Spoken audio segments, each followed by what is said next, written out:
Bonjour les amis. Alors on se retrouve aujourd'hui pour parler de plein de choses qui s'est passé depuis ces quelques semaines où j'ai pas eu le temps de faire beaucoup de vidéos parce que j'avais des machines à remonter et puis j'étais surtout en train de préparer les machines pour Salbris, donc le Spitro et le Proto, où on avait de la préparation à finir, style freiner les vis, deux trois petites conneries, fixer euh, le guide chaîne, enfin bon, deux trois petites bricoles pour finaliser ça, donc j'ai pas eu le temps de trop faire de vidéos. Donc aujourd'hui, je voulais en faire une parce que ça faisait un moment que j'en avais pas fait, pour parler un petit peu de moteur que j'ai fait. J'ai pas eu le temps de faire de vidéo, donc le dernier coup on s'était quitté sur un 77 Stage 6 fonte. Je vous avais parlé que j'aurais un petit 77 Stage 6 alu que j'ai fait, donc je l'ai fait. J'ai pas eu le temps de filmer pour ce que je viens de vous dire. Mais par contre, j'ai fait quelques relevés pour si jamais ça intéresse quelqu'un. Je vais vous donner un petit peu la config que j'ai montée. Mais la première chose, c'est vérifier bien, quand vous avez, si pour ceux qui achètent ce petit 77 Big Racing, vérifiez bien votre jeu à la coupe, parce que c'est serré, et vérifiez surtout bien votre squish, parce que dans le papier de chez Stage 6, ils vous disent que le squish est déjà prédéfini avec le joint. Attention, moi quand j'ai monté le petit 77 Stage 6, donc j'ai pris les mesures comme tout le monde, plus ou moins fait, stock, sans joint ni rien du tout, j'avais 0 de squish. J'avais un joint d'embase qui faisait 0,50 d'épaisseur, donc le calcul est vite fait, j'avais 0,50 de squish. Donc une fois qu'il serait tassé, j'aurais eu 0,47, 0,45, donc c'est-à-dire que dalle. Donc forcément, tous ceux qui achètent ces cylindres-là, qui les montent, c'est sûr que ça marche. Et puis après, ça se plaint parce que ça marche pas longtemps. Forcément, si vous n'avez pas contrôlé votre squish, vous montez ça. Vous faites attention à ce qui est marqué sur la notice. Alors, je dis pas que c'est eux qu'on fait une boulette, mais vaut mieux contrôler parce que vous pouvez avoir un plan de joint, comme sur le moteur qu'on a là, qui peut avoir été usiné un peu plus bas que d'habitude. Et puis, vous retrouvez avec un squish qui est trop petit. Ce qui peut arriver, j'ai déjà eu des moteurs où j'avais quasiment plus d'un millimètre de retiré d'origine, d'usiné d'origine en trop. Et quand j'ai voulu passer des cylindres qui étaient prévus pour la course avec le vélo avec lequel j'avais monté, j'étais obligé de rajouter une cale en dessous parce que avec le joint d'en base que j'avais d'origine, de fourni avec, j'avais carrément pas assez. Le piston dépassait et tapait dans la culasse. Donc voilà. Donc, petit rappel pour vous dire que si vous montez ces cylindres-là, c'est des cylindres qui fonctionnent super bien. Mais voilà, faut toujours faire attention au montage.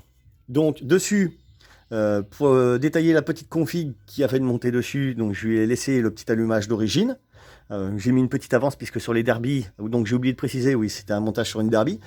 C'est une petite platine réglable, donc je lui ai mis à peu près entre 1,6 et 1,7 d'avance, qui est largement suffisant pour un allumage d'origine.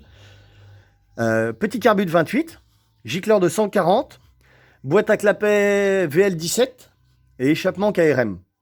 La base, comme on dit, et ça fonctionne très bien. Donc voilà. Alors après, je vous ai fait des petits relevés. Donc désolé pour le masque, mais parce que j'ai du monde. Et puis j'ai encore du monde qui va arriver après, donc je le mets maintenant parce que sinon je vais oublier de le mettre. D'ailleurs, on aura peut-être une petite visite d'été prod qui va passer. Donc c'est pas la bonne feuille. Je vais retrouver ça. Voilà. Donc j'avais noté ça sur le pack. Donc voilà. Alors, moi ce que j'ai trouvé, je vais vous donner ça. Je lui ai mis du coup un squish de 0,76. Donc j'ai noté ça sur la petite notice, qu'il faut lire quand même un petit peu. Donc je lui ai mis un squish de 0,76. J'ai relevé les diags.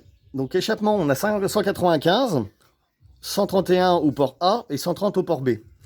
Et pour un taux de 13,58. Donc voilà, vous imaginez que pour 0, donc ça va se tasser un petit peu, donc 13,58, ça va se tasser un peu.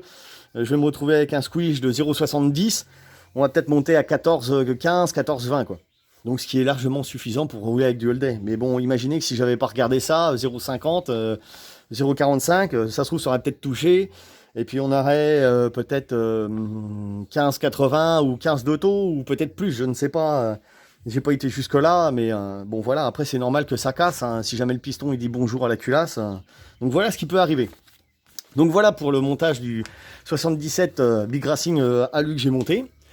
Donc maintenant, je suis sur un 94 Italkit que je suis en train de préparer.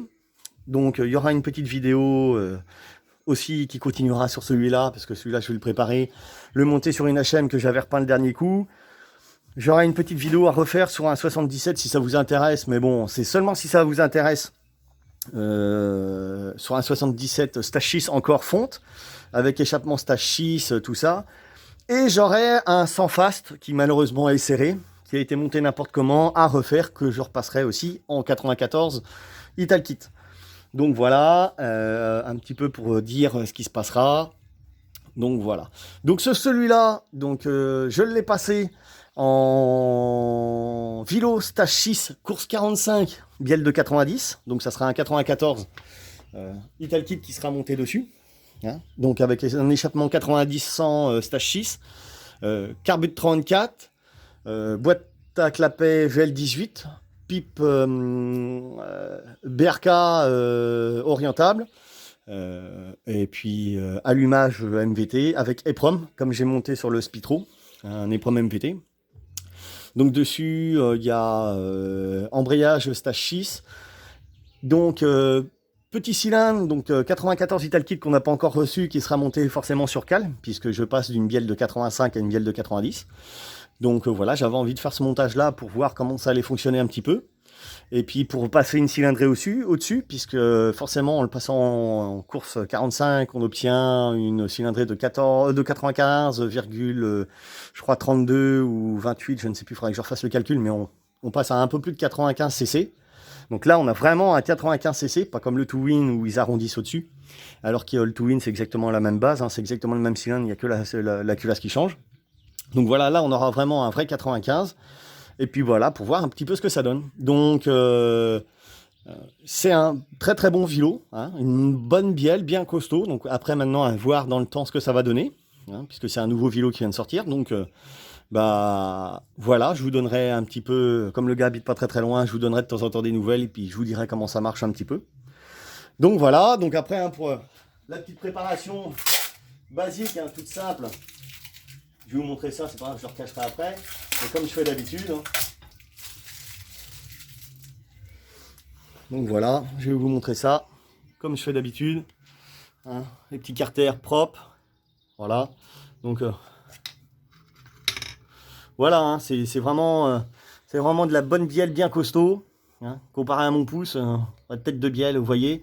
Donc d'origine, c'est une cage à aiguille de 12, 17, 15. Et dedans, forcément, comme on prend le 94 axe de 14, donc je l'ai passé en 14, 17, 16,5. Donc voilà, hein, la petite prépa, voilà, le bloc tout propre. Donc lui, c'est pareil, il aura peut-être le droit à une petite peinture.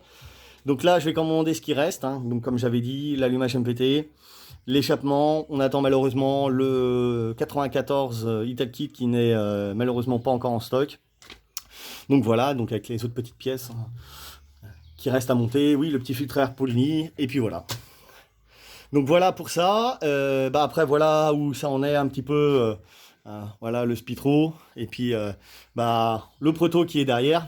Voilà, qui va partir dimanche. Donc c'est pareil, je vais la sortir tout à l'heure. Lui faire un petit nettoyage. Le nouveau propriétaire va venir la chercher. Puisque malheureusement, on n'a pas pu rouler avec. Là, en espérant qu'on puisse rouler dans 1 mois et demi à Salbris, hein, malheureusement. Donc voilà. Donc un petit peu le tour du PPR. Voilà ce que ça donne. Donc voilà les amis, pour vous donner un petit peu d'infos. Donc de ce qui va être fait. Et puis de ce qui a été fait. Et puis des choses qui vont être à venir. Donc voilà pour ça. Après, s'il y en a que ça intéresse à avoir des infos sur le 80... Ah si, j'ai oublié, j'aurai un 86 aussi qui va venir. Parce que j'en ai tellement du boulot que je ne sais même plus ce que j'ai. J'aurai aussi un bloc après celui-là. En parallèle du derby à faire aussi. J'aurai un 86 top alu à monter. Donc c'est pareil, un montage soft, all day, pas de prépa. Là, montage simple, hein, faut que ça roule, que ça tienne. Donc il y aura une petite prépa, peut-être au moteur, vite fait, mais le bas, on n'y touche pas. Mais encore, au moteur, peut-être pas sûr. Donc voilà. Si vous avez des questions à poser ou des petites vidéos que vous vouliez qu'on fasse, hein, peut-être qu'il y aura une dernière vidéo faite demain de roulage du proto et puis peut-être des essais du Spitro avec les proms que je viens d'installer parce que donc du coup je vais faire les réglages là-dessus. Donc voilà. Donc pour ceux qui ont besoin de conseils ou des petites questions de montage, allez-y, hein, posez vos questions, il n'y a pas de souci. Petit pouce bleu si ça vous intéresse, si vous avez aimé. Et puis voilà. Bon, bah je vous dis à plus tard les amis. Salut!